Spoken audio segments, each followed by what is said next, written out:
an Unspoiled Network podcast. This is Spoil Me, covering The Haunting of Hill House, Season 1, Episode 8, Witness Marks.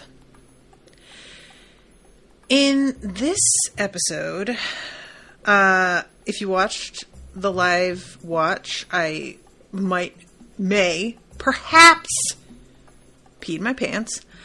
And also, Luke is in danger. I don't like it. Welcome to Spoil Me.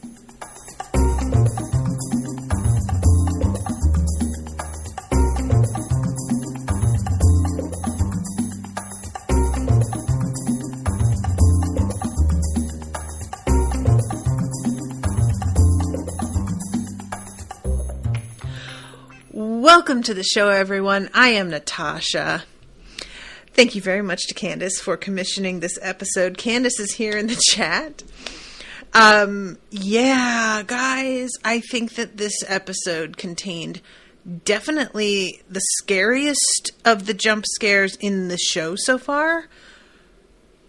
Probably in like the top 3 jump scares I've ever seen. And I say that without actually having specific examples of other jump scares that scared me more. And I don't know if going back to the ones, even if I could come up with them, they would hold up. So I could probably say number 1, but I don't want to make that kind of... I have a commitment problem. So I'm not going to definitively say that. But it was very high up there.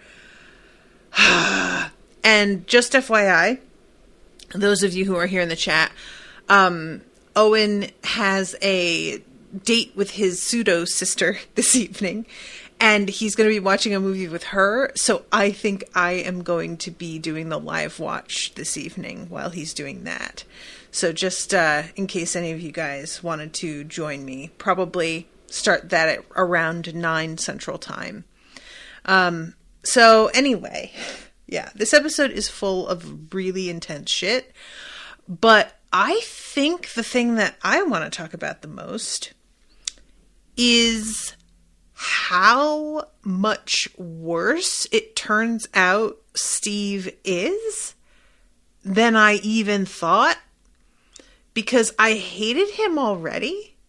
And then we find out what's going on with him and his wife. And to be honest, if I were her, I wouldn't even consider getting back together with him. It would not even be on the table. The fact that she is still here for the death of his sister, for the rest of his family, is just a testament to how much she seems to care about them. But as far as she says on the phone with him, and I think the first episode, maybe second, you know what you would need to say. And that to me suggests that she's still open to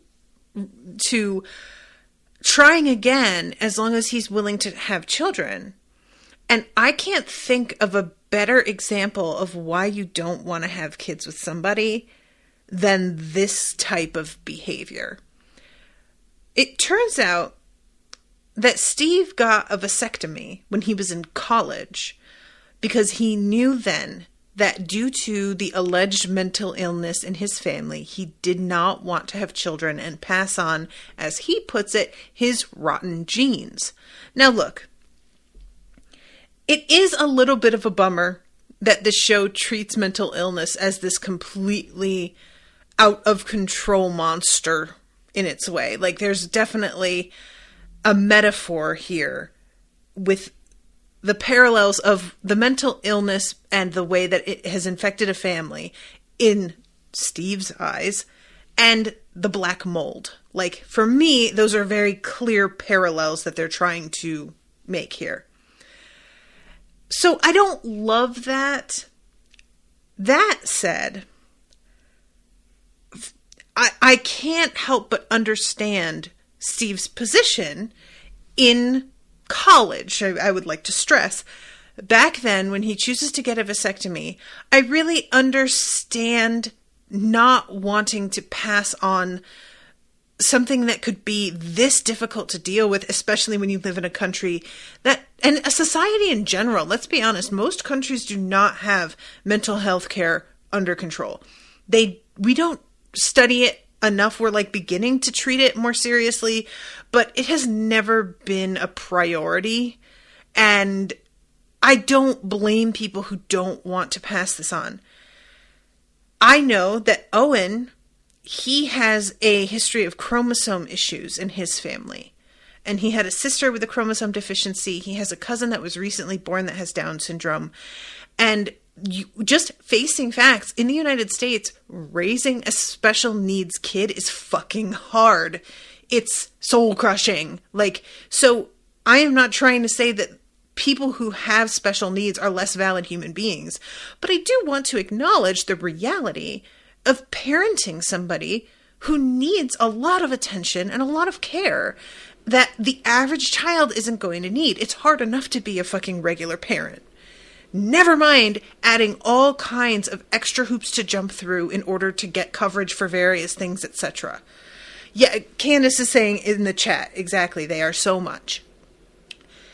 So, just saying, this is a valid concern, and I understand why people can get, kind of riled up over it, feeling like it's ableist, but until we have a substantial safety net, then there's really not anything that can be said, because people don't have the resources. So that's not their fault. And Owen is in this position where he's just like, I don't want to have children and potentially have to deal with this sort of issue. And same. My family has all kinds of issues. Mental health stuff, addiction stuff. There's all kinds of junk in my history. I can't help but agree. So we're beautifully on the same page. No children. It's wonderful. We are just so copacetic on that. But here's the thing with Steve. He talks to his father about what he did. And he says that there was never a good time to bring it up. And it follows with a sentence that's like, we were dating, and then we were engaged, and then we were married. In this very passive, oh, it just happened so fast. You proposed! Hello? This wasn't a fucking series of events that were out of your control. You chose to propose to somebody that you were actively lying to at the time. You proposed. You married them. And I refuse to believe that somebody like Steve would have not had the conversation about children at all before getting married. How he handled that conversation remains to be seen, but he most definitely had it. So he had to know going into it that she eventually did want kids. I'm certain that she said things about eventually when we have kids, someday when we have kids, or when I have kids, even leaving him out of it when they were first dating, perhaps. I refuse to believe that this never came up. Then, this motherfucker goes through 2 years of farcical attempting to get pregnant with his wife. Lying every time they try to have sex and telling her, oh, well, we'll see this time, maybe this time. Going so far as to have this meeting that we see him in with his wife for IVF, which is a fortune, by the way. It's so expensive that the fact that he was even considering, I have no doubt that just this pre-meeting that they're having with this doctor is $280, he's a fucking writer. He doesn't have health insurance, or if he does, maybe he does. He makes really good money as a writer, I guess, now. So maybe he does. But for fuck's sake, the money that they're clearly already pouring into this, his wife is talking about how she's using a fertility calendar and she's monitoring her mucus and her ovulation cycles. All of that takes money and effort. And he is just fucking lying and watching her obsess, pour energy and hope and money into something that not only does he know it will not work, he is hoping it doesn't work. He doesn't want it to work. He's actively working against her in every capacity, against her sole object. All she wants is a child, which is the exact fucking polar opposite of what he wants. And he is surprised she doesn't want to fucking, like, sit and have a chat with him? No? Apparently, in this scene, he sees the fucking shape of his mother through this glass window. And then he stops and says, we have to talk, to his wife. So we're in the middle of this appointment when he tells her. Can you imagine? Can you imagine? This person is supposed to be, as his father says in the car, on your team. I can't I would never speak to him again. That's it. Absolutely fucking not. Divorce papers within the week, and I'm getting fucking 75%. Oh, you're a successful writer? Good for me. Because fuck you, dude. And not only does he waste her time in this manner in general, but women have a smaller fertility window. So he even makes it more difficult for her to connect with a new partner and then try to pursue the goal of having children, because as she gets older, it gets more difficult. So he has squandered her most fertile years in this fucking complete farce for himself, purely for his own, because there's no good time to bring it up. Men are such cowards. Oh my God. Y'all, men out there listening to this, y'all need to stop, because you guys don't want to be the bad guy and be like, bad guys aren't like just aggressive. Bad guys are gaslighters. Bad guys are emotionally abusive. Bad guys are like this. They aren't necessarily like in your face like, no, I don't want. You're still the bad guy, but now you're also a pathetic, pitiful little fucking coward. So now where does that leave everybody? You're not like, this is not better. I swear to God, I just can't, because I have seen, not to this extent, thank God, but I have seen the way that a lot of men handle conflict in relationships, and his pitiful, there's just not a good time to bring it up. Oh, we were dating, and then we were engaged, and all of a sudden we were married. I have fucking heard that exact kind of, like, they didn't have anything to do with it. Like, they were just a shuttlecock on the wind, floating along, buffeted by the wings of circumstance. You chose all of that, you fuck!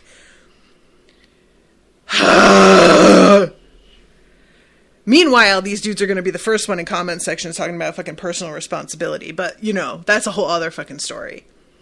So, anyway, I just hate him so deeply. And his father, as they're driving, says something like, the house is, like, we are an unfinished meal to this house, which is a great sentence. And it's the most dangerous place on earth for all of us, but especially for you. And at first I was like, does the house, like, particularly want to eat Steve? And then I realized that he just meant, because you're in denial. You don't want to see any of this. All of us are at least going to have our guard up because we believe it. If Shirley doesn't, she does fucking now. But Steve's the one that's going to just be standing in the corner with his arms crossed as the place burns to the ground around him. And he dies, and he's still, like, charred and crispy, going, I don't think anything's on fire. So, you know what? I hope he dies. I'm just going to say it. Steve, I hope you die. I hope that you die. And everybody will be better off because you suck so much and you've just ruined everything all the time. It's like nothing you have gotten involved with is better because of it. It just doesn't feel like you've brought anything to the world. I just go ahead and lay down and die. Thank you. Finn. Okay, so speaking of Steve, I'm going to talk about what happened with him as a kid. We have the whole thing where he wants to help so bad, but as we saw in the last episode, his father sustained this really fucking deep gash in his hand from the fan turning on, even though Steve swears that he turned it off and unplugged it, which I believe he did. I think the house is fucking with his dad. So he gets relegated to watching over the kids as his mother takes some time away. I was so hopeful. And you guys, it's so silly because you know what happened to their mother. So I don't know why I'm like, maybe she left already. But when I find out that like, oh, she's going to go to see your Aunt Janet in a couple days. I was like, in a couple days? What? Why isn't she gone already? Like, I was just out here thinking that somehow I can change the ending, you know? So he wants to do something nice for his mom. And we have this scene of him playing a video game in the playroom, I think he calls it. When he says the playroom, and I didn't notice it until this time, but when I think back, I'm like, oh, he says the playroom, and I think he says it to his mom, or does he say it to Mrs. Dudley? Whichever one of those women he's speaking to at the time looks really confused, and he just says upstairs. He's sort of like, you know, just kind of, as he's thinking, is just being a little bit more vague. And she's like, oh, okay. And that was the same reaction that, okay, it is Mrs. Dudley. Thank you, Patrick. That was the same reaction that Mrs. Dudley had when Nell tries to tell her where she found her tea set. So now I'm like, is that room not real? Because we have a whole thing where his father reveals to him that there was no treehouse that he has this like memory of. And I have to assume the treehouse is the red room. Is the game room the red room also? And there's a point at which Olivia is coming down the spiral stairs and she has the box with the buttons and she has the hat that she gives to Luke and the buttons to Nell. Was she also in the red room? Is the red room able to just like masquerade as other spaces? Or is the house able to manifest different rooms? Is it like the room of requirement, but according to character? I don't remember, you know, we see Steve playing a video game on a television in this room. I don't remember seeing the television in the room when we were in Nell's version of the room. But I could be just that I just didn't notice it. There's also like fucking sheets over everything. So it may be that it was hidden because she wasn't using it and then he, you know. Candace is saying, remember the beginning animation, the house shifts around. And that's my question. Like, I kind of was thinking if something allegedly did not exist, but evidently for somebody it did, is it always the red room? Or is the red room just kind of the worst spot? I'm assuming when we say we're the unfinished meal for this house, the red room's the mouth, right? The red room is what eats. And everywhere else is just sort of like where we set up our hors d'oeuvres, our amuse-bouche, you know. So I just really am... I don't know how much of an explanation we're going to get. I honestly prefer not getting a full explanation because I like filling in some blanks myself or wondering. You know, you need to leave a little mystery. But I am curious to see what they decide to tell us. So in that room, he found this vanity. And we have this whole thing because this is a memory that he apparently wrote in his book. And his father is recalling it to him in order to point some things out, which his father compares to witness marks. And witness marks, evidently, are the markings inside of a clock, or watch probably too, that are basically the evidence of how it was worked on and who worked on it, and all of these like little indicators of the types of repairs. And nobody necessarily like makes notes or does anything specific, but they're there for you to follow a trail and figure out how things probably went with this clock before. And his father is talking to him about the story that Steve told when he wrote his book about all of these workmen in the house. And it was so funny. As I was live watching it, he passes this man with a handlebar mustache working on a clock. And I said, that guy's a ghost, right? Because he looked so insane. I was kidding. I did not actually think that. But evidently, yes. Because his father said that the clock would have taken a specialist that would have had to probably be somebody from Europe. And they would not have come to the site. They would have had to ship the clock to that person. They never had anybody who would have been working on the clock. That was not a thing that was done. But Steve's like remembering it so clearly. And then he is talking about this vanity that his father, obviously, when Steve goes upstairs and we see how many workmen are in the house, we know that his father has already been worried about the budget. And the fact that there are this many people here is real evidence of how panicky his father is growing. He has hired a bunch of help that probably he can't afford in order to get this fucking house off their plate finally. You know, he just wants it to be over.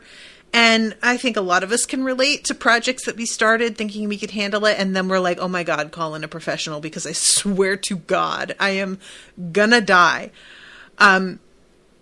And one of the things his father is doing is selling a bunch of the stuff that was in the house when they took it over. And anything that isn't marked, Steve can take. So he finds this vanity. And in such a perfect metaphor, Steve's decided that he's going to do something nice and paint it and give it to his mother. And as he is painting it, he discovers that the underside is covered with black mold. Steve knows that black mold is really dangerous. His father was just talking about it. He knows what this is. And yet, he paints over it and acts like it's not there. Which is just so fucking in character for Steve. I mean, if we're talking about black mold as the metaphor for mental illness, he tries to act like everybody else is responsible for covering shit up, but I'm just like, Steve. This moment, it's almost like the house is keeping him from seeing it or noticing how bad it is. There's almost a feeling of like he isn't in complete control of himself when he does this. So maybe I'll give him the benefit of the doubt on that. But nevertheless, it's just him just wanting to ignore a fucking fact that's right in front of his face because it's not convenient to what he wants right now. And he paints this whole vanity. He covers it with photos of him and his brothers and sisters, which is actually a really sweet little touch. And he gives it to his mother in a scene that was like really sad because it does start out so beautifully and then it like goes so wrong. He's showing it to his mother and he's really feeling like he did something that is going to make her feel better. And he walked in on her earlier in the episode. He walked in on her talking to somebody in the room. And she's saying like, of course you're safe with me. And then whatever it is, he interrupted and she seems very startled and doesn't even like seem to remember having spoken. But it's the way that she reacts when she comes to, she's more aware than she has been at other times. When her husband interrupted her at another point, she just is like, oh, I must have been just wandering around. And she doesn't seem that worried about it. But at this point, things have begun to ratchet up, and she is aware how serious the situation is actually getting. I don't know, guys, was it the last episode or was it this episode where we find out that she was straddling Hugh in his sleep and had a screwdriver to his throat?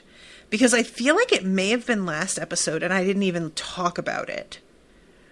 And her reaction to that as well, like, she doesn't know, she does the same thing that she does with the blueprint, which is initially to say, no, I wasn't, no, I didn't.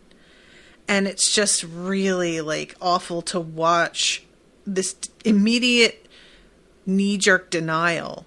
You were holding it in your hand. There it is. Do you think that your husband is just like fucking with you? You know this just happened. But she doesn't know it just happened. She genuinely doesn't remember it. So this, like, points to how fucking serious shit is getting. I can't imagine if I woke up and, like, especially as a woman, a male partner doing that, I'm moving out, Billy Joel style. So, yeah, so this moment where he interrupts her is the first one that, or not the first one, but really the first time that I think any of her kids have seen her acting weird. And she hasn't been able to immediately cover. It's just really clear something fucked up was happening. She knows that he saw it and there's kind of nothing to be done. So doing this thing with the vanity is supposed to help a little bit with that, especially when he finds out he has to help watching his sisters and brother because his mother's going to be going away for a little while. He can put two and two together. He's not an idiot. Well, he is an idiot, but not that kind of idiot. And he decides that, well, I'll do something to cheer her up.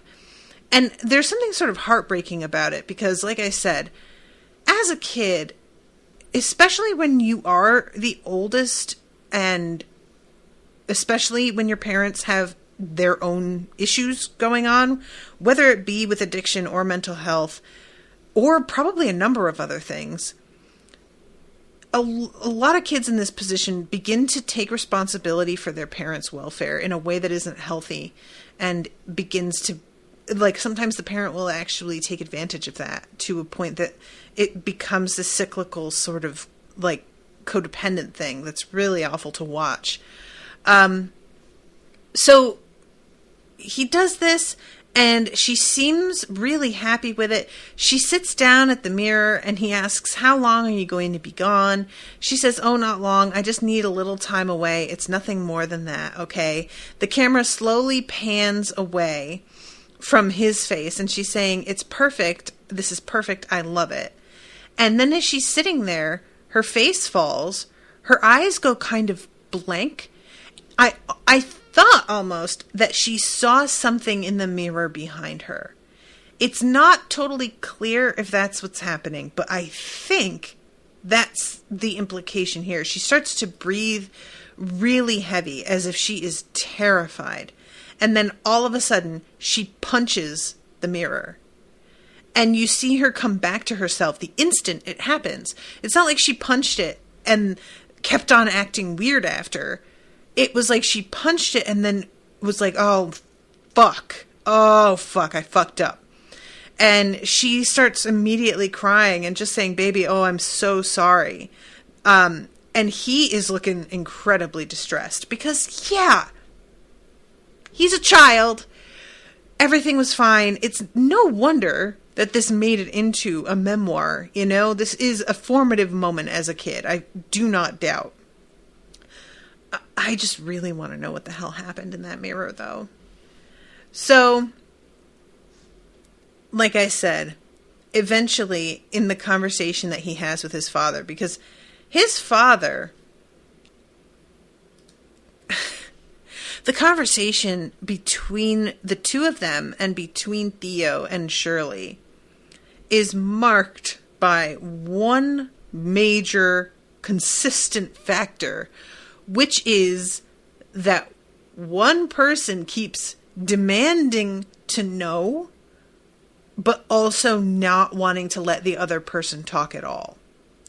It's like, they both keep doing that. Just throwing out their accusations, their own assertions of how things went. They're, with, in his case, it's all about how you let Aunt Janet raise your kids. So, and I read the police report about how mom had bruises on her upper arms from being like grabbed really hard and a contusion on the back of her head like she had been slammed into a wall. And his father is attempting to fucking talk and he will not let him speak. And I just really wanted to reach into the screen and just wrap some duct tape around his entire fucking head. Because I swear to God, you guys, I am somebody who is always eager to hear what fucking excuse is this person going to come up with. And I won't interrupt. I'll let them talk. Because if I really do think it's an excuse, chances are, mostly, I tend to be right. And it's interesting to just let somebody talk themselves into a hole. And you don't really need to help with that when somebody's not good at excuses. If you just kind of let them go, they don't actually tell you anything, but they begin to realize how feeble their protestations actually are. So to me, this approach of simply not letting the other person talk is absolutely foreign to me. I love talking. Don't get me wrong. But when you're in the midst of an argument, the only way to formulate a cohesive rebuttal is to know what the fuck the other party has to say. So for me, it's just an antithesis of like a well-structured, rational case. I was so relieved when eventually he tells Steve, you got your say, now you're gonna fucking hear me. And he says, I know you saw a ghost. And I thought he meant Nell, but he says chapter 19. And I was like, oh, so even as a kid, he did see something, but I didn't, it's not framed that way. So yeah, he talks about how the clocks didn't have anybody repairing them. And then he says, something about let's see, no one touched that clock. There was no man there. Certainly no one in old overalls with a handlebar mustache. That man wasn't there. And Steve says, you probably just forgot. But you can see on his face that he's unnerved at the fact that his father is so certain in a way that Steve isn't. And his father is in the position to know, more than Steve is, who he hired and what kind of work was done, And then his father says, oh, and then Luke drawing those faces in the treehouse. I never built you kids a treehouse. What? Luke was in there all the time. I used to go fetch him for dinner. We were there flipping a house. We were going to be there maybe 8 weeks. How would I even have the time to build you kids a goddamn treehouse? And he says maybe it was already there. There was no treehouse. Now, when we get there, you can have a look, but I have to tell you something. Your mother, she was not sick, she wasn't crazy, and neither was your sister, neither is your brother, neither are you. Whatever you saw this week, and I'm very sorry to have to be taking this all in right now, but you have to. Do you understand me? You have to, because your brother's life depends on it. The house is the most dangerous place in the world for all of us, and that's why I told your sisters to stay put. And instead of continuing to argue with his father about the overall premise, Steve asks, do you really think they will? which is just evidence of the fact that his father has finally begun to win him over with this argument here. If he hadn't believed a word his dad was saying, he would say that. But instead, he's inquiring after his sisters, which to me is evidence that he's like, oh, shit. So this just was, I just loved this so much. It was a combination of a wonderful reveal to us, the viewer, because we've seen the treehouse. We know what he's thinking of when he's talking about this. And also a reveal of another way that the house has disguised things and has made us think, up to this point, that everybody experienced something supernatural except for Steve. We really thought, oh, maybe Steve just doesn't believe because he was never included in these delusions or these ghostly manifestations. There's been a lot of me saying that in these episodes, this assumption that, like, apparently Steve either didn't understand what it was he was seeing at the time, put it down to XYZ, or it just wasn't happening to him.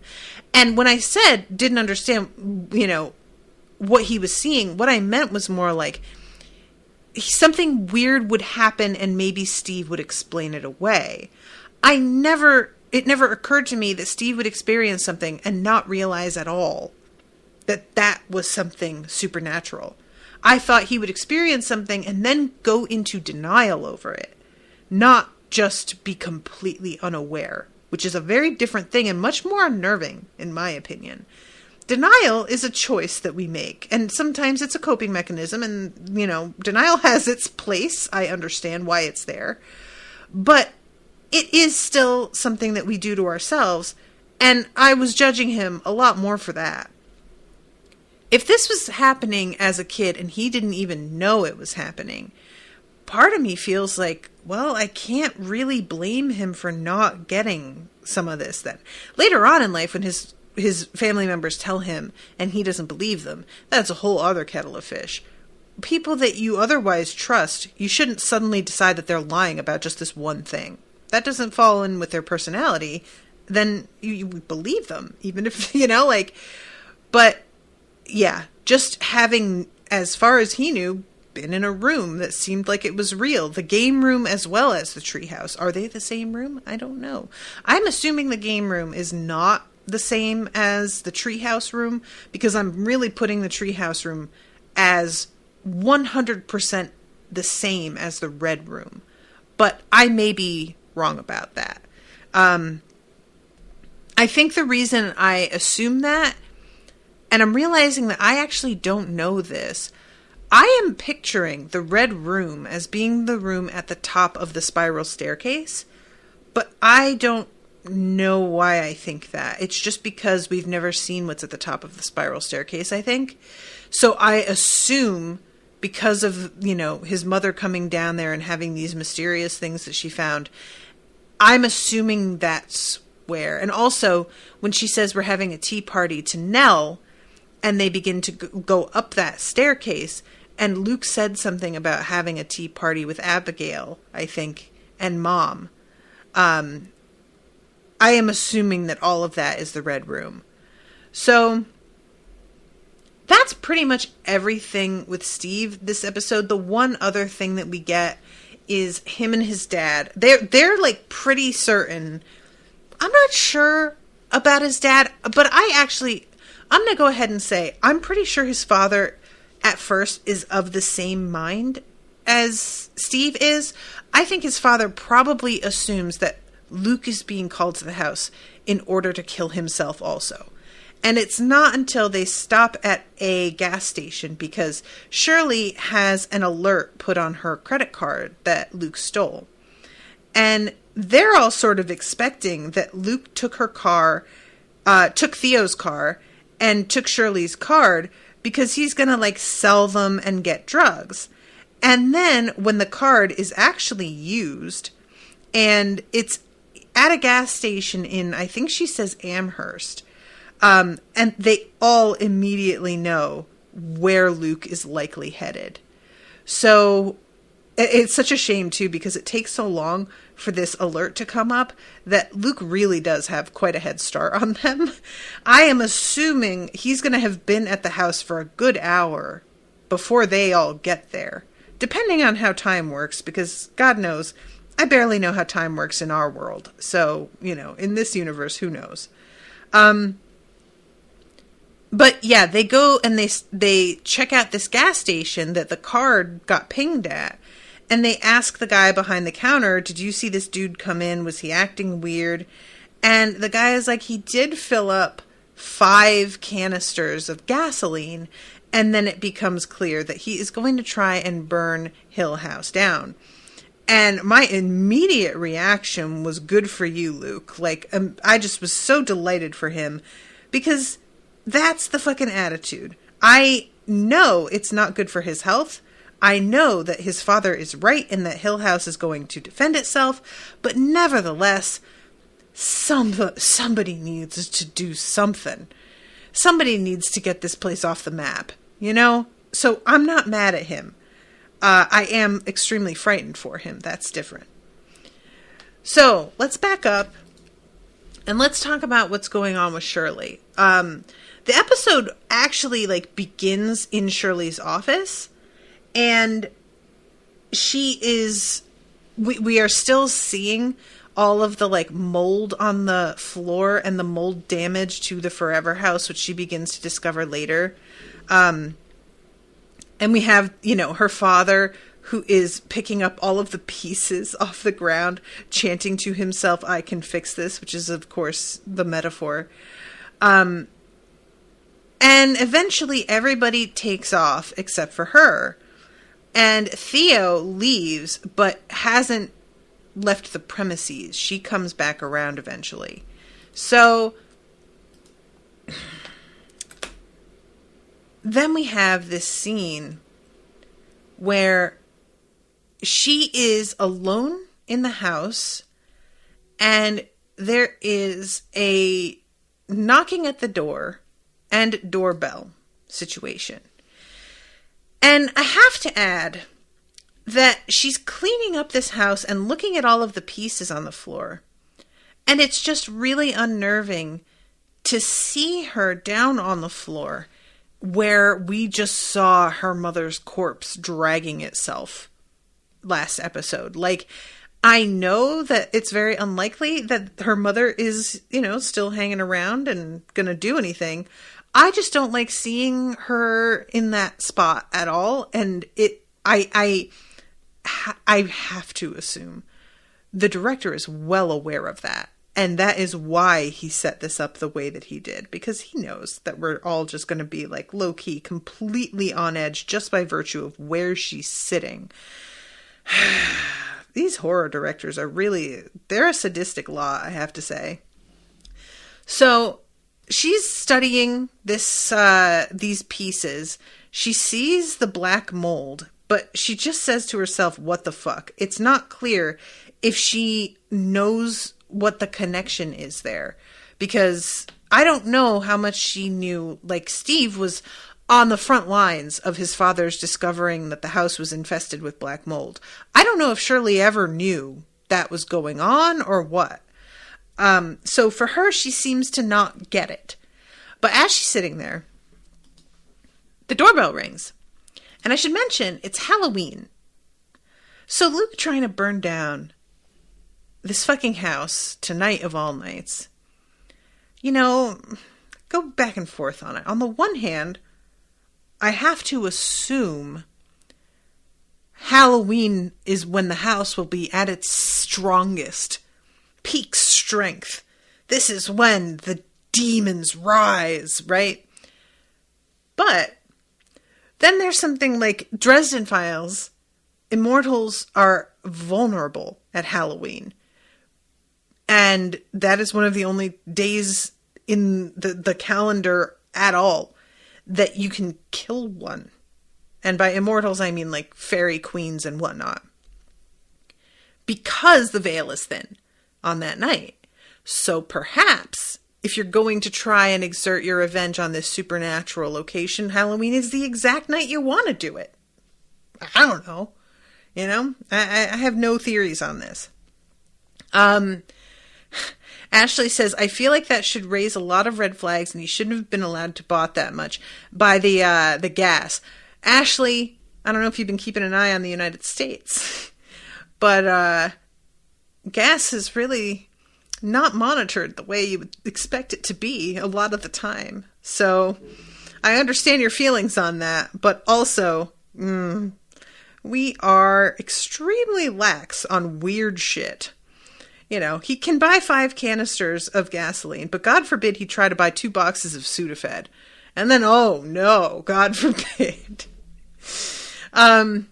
So she gets a ring at the doorbell and she assumes that this is a trick-or-treater, despite the fact that the light's off. And she's very, very, very unhappy here, guys. Like, the scene preceding this was her husband taking the kids out to trick-or-treat. And they're trying to not, like, fight in front of the kids, but I have to assume the kids are aware something's going on. Her husband asks, can we talk later? And she says, how? You'll be at the hotel. She just, again, doesn't want... And look, I understand in general. She is super angry that he took the money from Steve. So even setting aside what was going on with Theo, she doesn't want to talk to him. I understand. But goddamn, you know, like this completely icing a person out, which is what Theo accuses her of later, and she's not wrong. I was just like, this feels... that... I don't know. How do you guys feel about what her husband did in comparison to Steve? Because Steve lied to his wife for ages about something, and that's basically like Kevin's been lying to her for years. It seems like the book's been published for what? 5 years now? It's been a minute since the book got published. So if they've been getting this money for this long, he has been consistently lying to her for years. And she is of the opinion that her brother is like she keeps calling it blood money. So in some ways, I feel like I should be more angry at Kevin because he lied just as much in a way as Steve lied, but it doesn't feel like the same kind of gaslighting. It doesn't feel like the same emotional investment. And he tried to talk to her about the business losing money and she didn't want to hear it. So another part of me is like, you can't have your cake and eat it too, Cheryl. If you want to do a bunch of stuff for free, that money has to come from somewhere. And I can't help but feel in a way that she subconsciously knew, but I don't know. Maybe that's me just trying to make an excuse. Candace says Kevin did the right thing. She'd have more of a leg to stand on if she actually listened to his business advice on money. She was ruining the business and not listening. I get why he did it. Well, yeah, and Candace, that's my thing. It's like, I get why he did it also. I just, there are a lot of people who would say lying is lying. If Steve fucked up, then Kevin also fucked up, but it doesn't feel the same to me. And like you said, if she is going to be rational about the business end of things, then maybe, but she refused to hear his very real concerns. And I don't know what she expected him to do. Pull money out of thin air? Like, she just wants to do what she wants to do, and she doesn't want to hear anything about it. And that's just not the fucking world, Shirley. I hate to tell you. So anyway, she is in a rotten mood by the time this doorbell goes. And she's just like muttering to herself about how the fucking light is off. But when she comes to the door and throws it open, there is nobody there. So she just leaves the bowl of candy on the porch. She goes back inside. I honestly, guys, I expected when she turned around for there to be something behind her in the house. But no. So then we see her again with the doorbell. And she is just yelling out the door, just take the fucking candy and go. And I think this is the doorbell initially. When she says, take the candy, there's a pause, and then it becomes the pounding on the door. When it becomes the pounding on the door, she runs forward, turns the light on, throws the door open, and, of course, nobody there. So then she starts yelling, I'm not in the fucking mood, goes back inside, and this is when we see that guy sitting with the glass in his hand again. Now, I have a theory here, guys. I don't know. But because every time we see him, he's doing the exact same thing, I'm beginning to think he's not a ghost. Like, she sort of has a moment where she stares, like, her reaction to him feels like the reaction somebody would have to a ghost. But I am starting to think that maybe Shirley had an affair, and this is like a manifestation of her guilt over that. I don't know. There's just something that feels much more personal about what she's seeing. This isn't connected to Hill House, it doesn't feel like. If it is, I don't get it, you know? Maybe it is. Maybe it is. I just can't really imagine, because like everybody else, we've seen a bit of a connection between what happened to them as kids and what they're seeing now. You know, we have Nell with the bent neck lady as a little girl, and then we have her as an adult and everything that happens there. We've got Luke with the bowler hat guy and then being followed by that. And we've even got, you know, Steve seeing his sister. We've got Steve and his mother hanging out outside the window. There's all kinds of like direct connections to be made. But Shirley's dude isn't connected to anybody. And I don't know if it's supposed to be related to the pounding on the walls. I don't know. But there's just something about how every time she sees him, he raises his glass to her, and it's just always the same motion and expression. The way he's sitting is always the same. I just don't feel ghost from this the same way. And he doesn't feel threatening either, is the other thing. The bent neck lady and bowler hat guy were threatening and felt otherworldly. This guy doesn't have that vibe at all. He just seems like some stockbroker douche you would find at a bar on the Upper East Side kind of thing, you know? So I don't know if it's like, is this a ghost that she just happens to see that's a whole other thing? Or is this in her head? The fact that every time he just raises his glass and then he's gone. He doesn't ever seem to hang around for longer than that. And she always seems to know that he'll be gone in a second. She'll see him, she'll stop, and she'll sort of wait for it to be over. That doesn't feel like she's threatened by it, just inconvenienced. So I'm going to say my assertion here is that she's haunted by guilt because she did something herself and she isn't talking about it with anybody. And that's just like a complete invention, but I'm going with it. That's my fanfic. So anyway, she sees him, and then the instant that he goes away, the walls get pounded on again. The windows this time. And then the door. She shoves open the door. Again, there's nobody there, and she's yelling, and she runs down the stairs, and Theo is there. And I wondered a little bit, because see, so later on, we're going to jump ahead to the jump scare. Later on, Theo and Shirley are yelling at each other in the car, and Shirley is once again not fucking listening.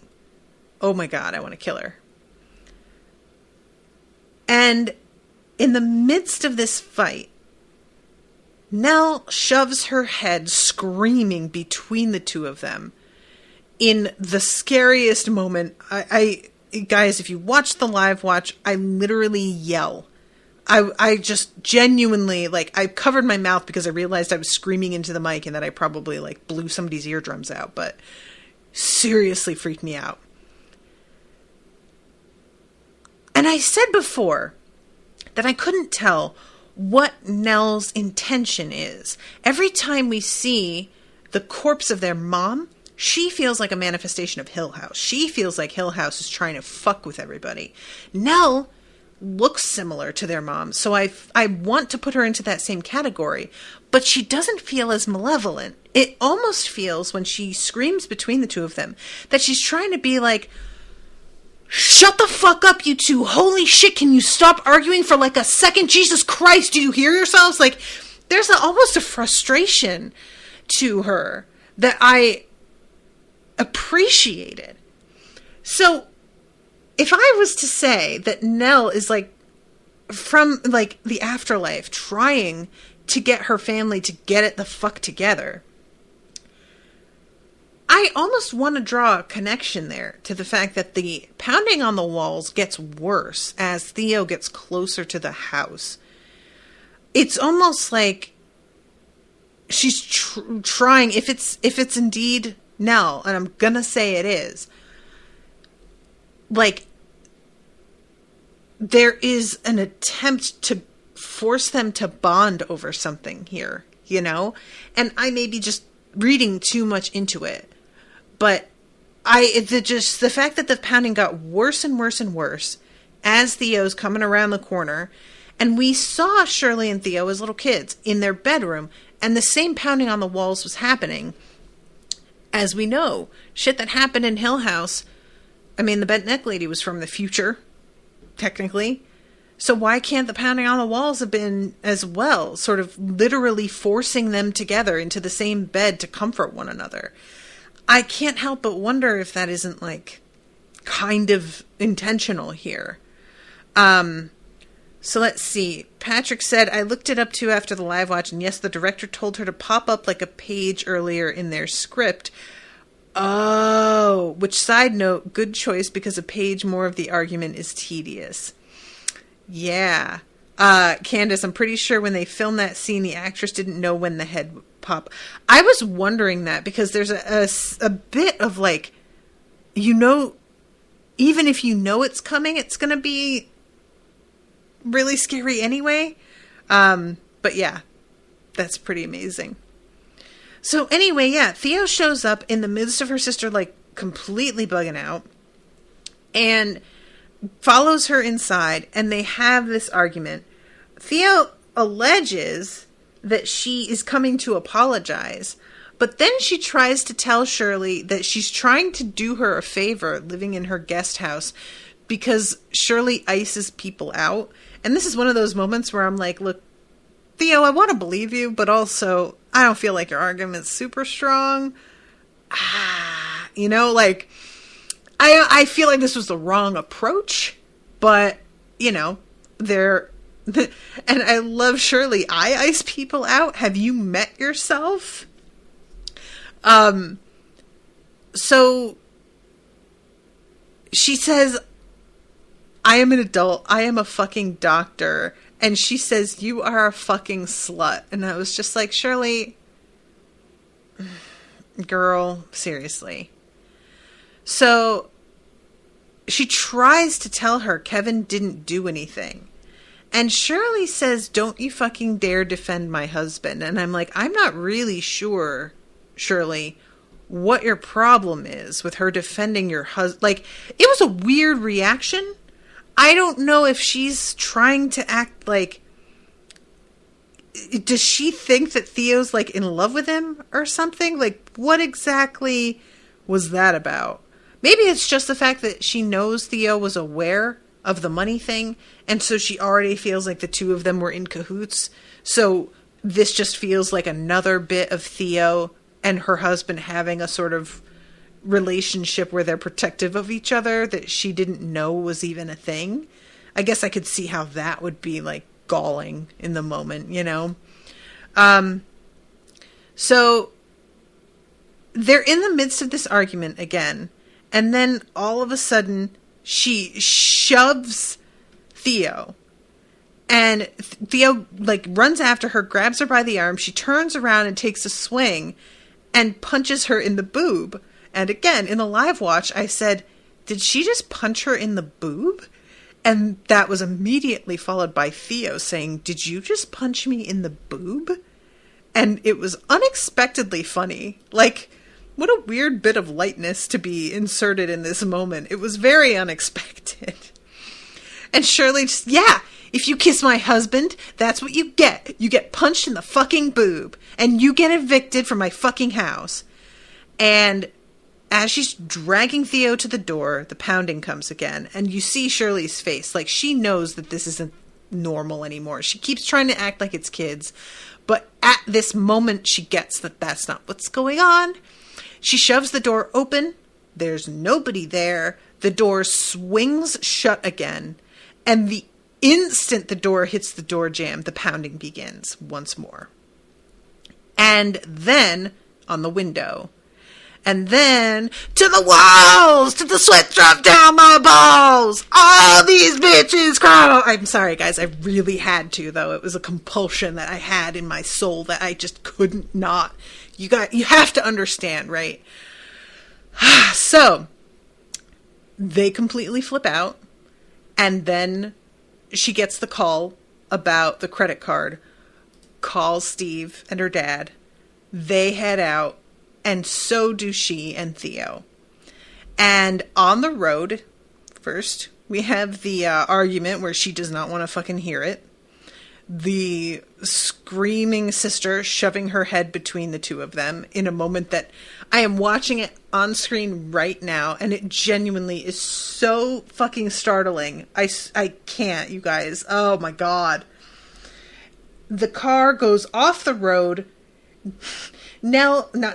Theo literally jumps out of the car, goes sprinting away, and collapses in a heap on the ground sobbing, which is the correct reaction. And Shirley comes out fucking calm as a cucumber. She's breathing hard. But that's it. That's literally it. Shirley's just so barely fazed by this. It's very upsetting to me. And Theo says, that was her. Did you see that? Do you fucking believe that? And then she explains what happened when she touched Nell. And she says, I touched her because I had to know. And you know what I'm talking about and what happens when I touch people. Don't pretend you don't. And Shirley gets this very guarded look. She does know, and she doesn't want to talk about it. She doesn't want to discuss this. It's outside of her very ordered purview. And Theo's monologue here is really amazing. She talks about how when she touched Nell, there was nothing. And it spread inside her like a black hole. I tried to fill it up. I tried to fill me back up. I called Trish. She came right away. I felt nothing. I tried to mourn at the wake and I felt nothing. I drank and nothing worked. I couldn't feel anything. After I touched her skin, I couldn't feel anything. And she is asking the question, basically, like, what if that's what death is? What if that's where she is? What if that's what mom is experiencing, you know? And that eventually, she says, you know, Kevin was standing in front of her. The lights went out. She was floating in an ocean of nothing. And that she didn't see Kevin. It wasn't about him at all. She reached out for him, just wanting to feel something. And he stopped her, grabbed her hands and pushed her back and said no. But she says that she's glad she did it because it worked. And she was able to feel again. And she was able to feel all of this shame. And that was better. Even the shame was better than all of the nothingness. And by the end of this monologue, you know, I feel like most people would be just so compassionate about this. And Shirley just helps Theo up to her feet, but she doesn't hug her or do anything like actually reassuring or comforting. She just gives her a hand and then walks away back to the car without looking back at her at all. And I was just like, girl, man, you really are ice cold. Like, what the fuck has to happen? Jesus Christ. So, yeah, they get back in the car. They head out. And then we cut back to Luke pulling up to the house. And he pulls up, the place is dark. We saw when Nell arrived that all of these beautiful golden lights turned on, as if to welcome her home. But when Luke comes in with his gas canisters, pulls into the driveway, the house is red. All of these red lights begin to turn on. And it's just basically, go back, bitch. You don't want none of this smoke. Turn around and get back in your fucking car, little boy. But he does not do that. He goes inside and pours all 5 canisters in the lobby of the house, which I was sort of surprised by.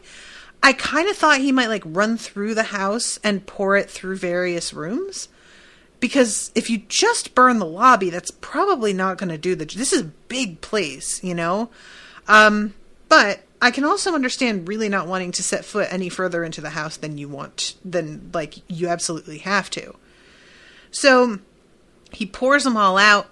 He gets out his lighter. He does his count to 7. He throws the lighter down. There's a bit of a whoosh and then nothing.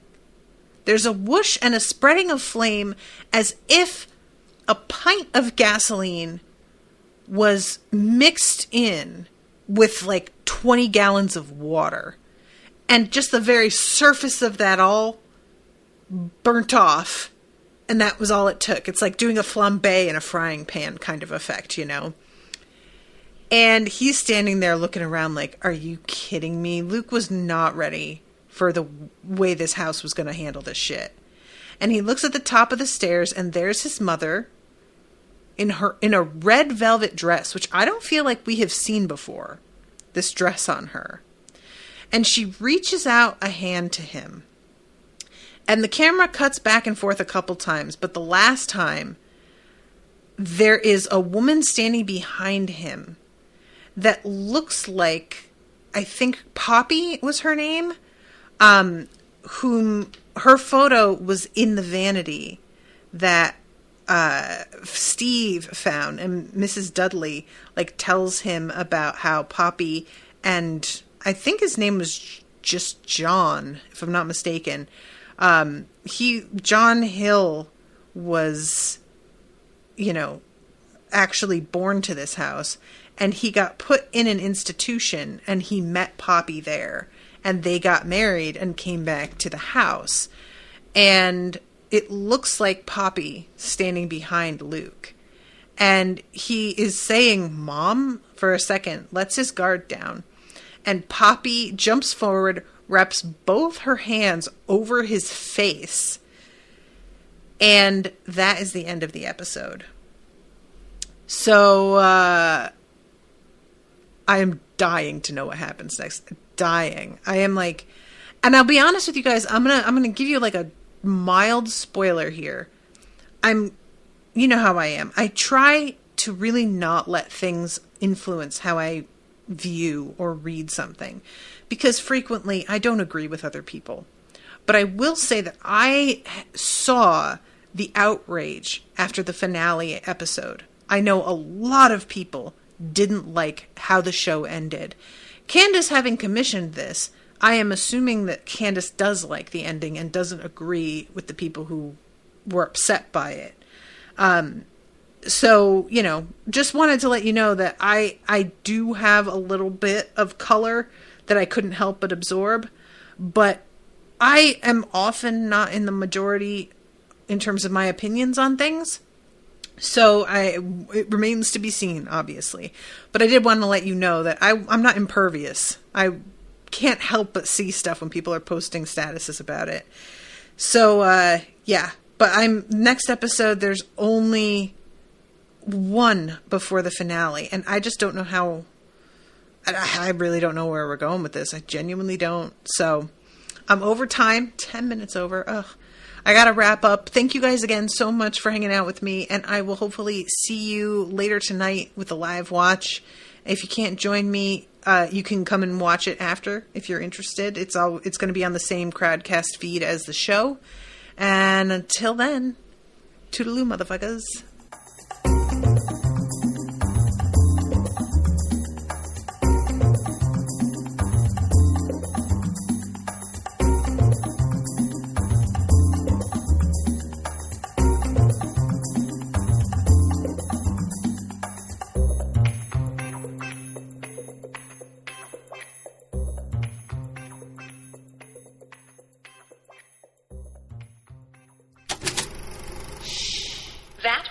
Unspoiled Network podcast.